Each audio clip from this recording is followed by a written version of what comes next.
எல்லாத்தையும் அடகு வச்சுட்டான், எல்லாத்தையும் பிசாசுக்கு கொடுத்துட்டான். அவனுக்கு கடவுள் எதெல்லாம் கொடுத்தாரோ, ஆதாமுக்கு எதெல்லாம் கொடுத்தாருன்னா அவரிடத்தில் இருந்ததை அத்தனையும் ஆதாமு கொடுத்தான். ஆனால் ஆதாம் வேற எங்கேயோ உருவாக்கப்படல, அவர் தம்முடைய சாயல் தம்முடைய ரூபத்தில் ஆதாமை உண்டாக்கினார். அப்ப தமது சாயல் கடவுளுடைய ரூபம், கடவுளுடைய சாயல் அவருக்கு இருந்த அத்தனையும் ஆதாமுக்கு கொடுத்தான்.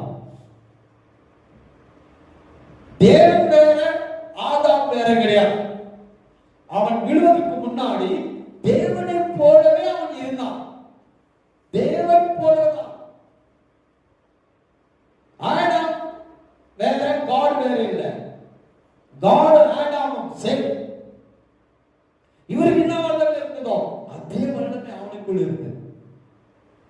இவருக்குள்ள என்ன தன்மை இருந்ததோ அதே தன்மை அவனுக்குள்ள இருந்தது. இவனுக்கு வீருக்குள்ள எந்த ஆற்றல் இருந்ததோ அதே ஆற்றல் ஆதாமுக்குள்ள இருந்தது. எல்லாத்தையும் அவனுக்கு கொடுத்தான். அது எல்லாம் பிசாசு ஆதாமிடத்திலிருந்து எடுத்துக்கொண்டான். பிசாசிடத்தில் இருந்ததை ஆதாம் கொடுத்தான். அதுதான் இயேசு லாஸ்ட் ஆடாம்.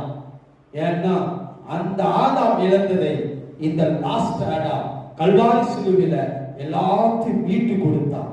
உங்க வெற்றி, உங்க ஜெயம், உங்களுடைய நன்மைகள் ஏராளம் தாராளம், உங்களுடைய அதிகாரங்கள், உங்களுடைய மகிமைகள், உங்களுடைய வல்லமைகள் எல்லாவற்றையும்